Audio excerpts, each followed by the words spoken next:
నమస్కారం. ఇప్పుడైన తాజా వార్త. కూటమి ప్రభుత్వంలో కుంపటి మొదలైంది. కూటమి ప్రభుత్వం పైన అసంతృప్తితో ఉన్నటువంటి కొందరు ఎమ్మెల్యేలు రాజీనామా చేసి బయటకు వచ్చేయాలని నిర్ణయం తీసుకున్నట్లుగా వార్తా సమాచారం అయితే ఉంది.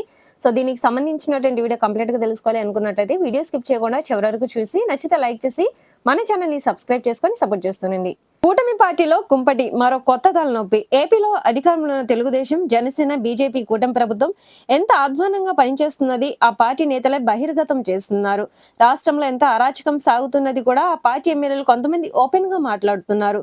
టీడీపీకి ఒకప్పుడు గట్టి మద్దతుదారులుగా ఉన్న కొంతమంది మేధావులు ప్రభుత్వ తీరుపైన పెదవి విరవడమే కాకుండా ప్రభుత్వం ఐసీయూలో ఉందని కూడా కామెంట్ చేస్తున్నారు.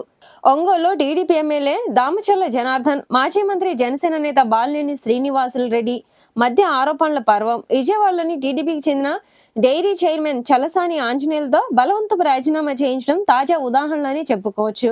కొద్ది రోజుల క్రితం కృష్ణా జిల్లా సహకార పాల ఉత్పత్తుల సంఘం విజయ డైరీ చైర్మన్ గా చలసాని ఆంజనేయులు మరోసారి ఎన్నికయ్యారు. ఏకగ్రీవంగా జరిగిన ఎన్నిక ముఖ్యమంత్రి చంద్రబాబు నాయుడు, కీలక మంత్రి నారా లోకేష్ కి నచ్చలేదనేమో తెలియదు గాని కేబినెట్ సమావేశం జరుగుతుండగానే ఇద్దరు మంత్రులు హుటాహుటిన డైరీ ఆఫీసుకు వెళ్లి ఆంజనేయులు రాజీనామా చేయాలని కోరారు. చంద్రబాబు పంపకపోతే వారు ఎందుకు వస్తారని టీడీపీ వర్గాలు ఈ టాక్ అయితే వినిపిస్తుంది. కృష్ణా జిల్లాకు చెందిన మంత్రులు కొల్లు రవీంద్ర, కొలుసు పార్థసారథి ఒకరిద్దరు ఎమ్మెల్యేలు వెంటనే రంగంలోకి దిగి డైరీ కార్యాలయానికి వెళ్లి ఆంజనేయులు బెదిరించారట. రాజీనామాకు ఆయన సముఖంగా లేరు. అయినా మంత్రులు హుంకరింపులతో ఆంజనేయులు ఒత్తిడికి లోనై అనారోగ్యానికి గురయ్యారు. వెంటనే ఆయన ఆసుపత్రిలో చేరారు. ఆంజనేయులు కూడా టీడీపీకి చెందిన వారు అయినా ఎందుకు ఇంత కక్ష కట్టారన్న చర్చ అయితే జరుగుతుంది. ఇక టీడీపీ ఎమ్మెల్యే ఈయన పైన అసంతృప్తిగా ఉన్నారట. ఈయన అలిగారట. దాంతో ఆయనను బుజ్జగించడానికి గాను ఆంజనేయులతో రాజీనామా చేయించాలని అధిష్టానం భావించిందని చెప్తున్నారు. అయితే చంద్రబాబు కుటుంబానికి చెందిన పాల కంపెనీకి లాభం చేకూర్చడానికే చలసానితో రాజీనామా చేయించారని వైఎస్ఆర్సీపీ అయితే ఆరోపించింది. అది వేరే విషయం. కానీ చలసానిని వెంటనే డిశ్చార్జ్ చేయాలని ఆసుపత్రి యాజమాన్యానికి మంత్రులు చెప్పారట. అంతేకాక ఈ క్రమంలో ఆంజనేయుల పైన అభ్యంతరకర వ్యాఖ్యలు కూడా చేశారంటూ టీడీపీ మద్దతుదారులుగా పేరొందిన కొందరు యూట్యూబ్ ఛానల్లో ఆవేదన వ్యక్తం చేశారు.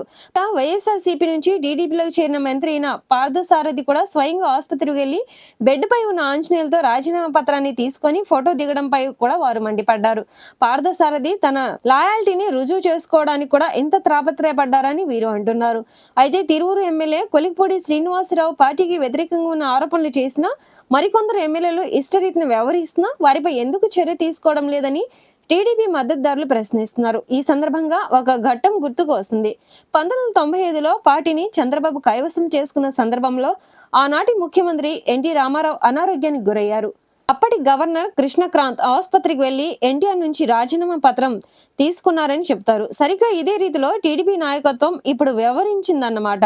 కాగా ప్రొద్దుటూరు ఎమ్మెల్యే వరదరాజులరెడ్డి ప్రభుత్వంలో సాగుతున్న అవినీతి పైన తీవ్ర ఆరోపణలు చేశారు. తిరువూరు ఎమ్మెల్యే కొలికపూడి శ్రీనివాసరావు ఇంటికి పలుమార్లు ఎంపీ కేశినేని చిన్ని వర్గానికి చెందిన కొందరు సాగిస్తున్న గంజాయి, ఇసుక మాఫియాలపైన ఓపెన్ గానే మాట్లాడారు. తాజాగా జనసేన నేత బాలినేని శ్రీనివాసరెడ్డి ఒంగోలు టీడీపీ ఎమ్మెల్యే దామచర్ల జనార్దన్ పైన సంచలన ఆరోపణలు చేశారు.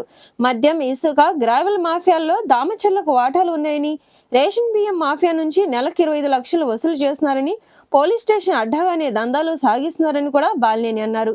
దీనికి ప్రతిగా దామచర్ల కూడా బాలినేని పైన పలు ఆరోపణలు అయితే చేశారు. బాలినేని పార్టీ మారకపోతే బాలినేని ఆయన కుమారుడు ఈ పార్టీకి జైల్లో ఉండేవారని కూడా ఆయన పేర్కొన్నారు.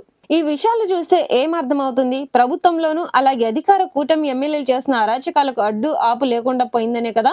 కానీ వీరిద్దరూ సమన్వయం పాటించాలని టీడీపీ, జనసేన ముఖ్య నేతలు ఒంగోలులోని తమ పార్టీ నేతలకు సందేశం పంపించారంట. అంతే తప్ప ఇరువురు చేసుకున్న ఆరోపణలపైన విచారణ చేయించి చర్యలు తీసుకోవడానికి ప్రభుత్వం రెడీగా లేదన్నమాట.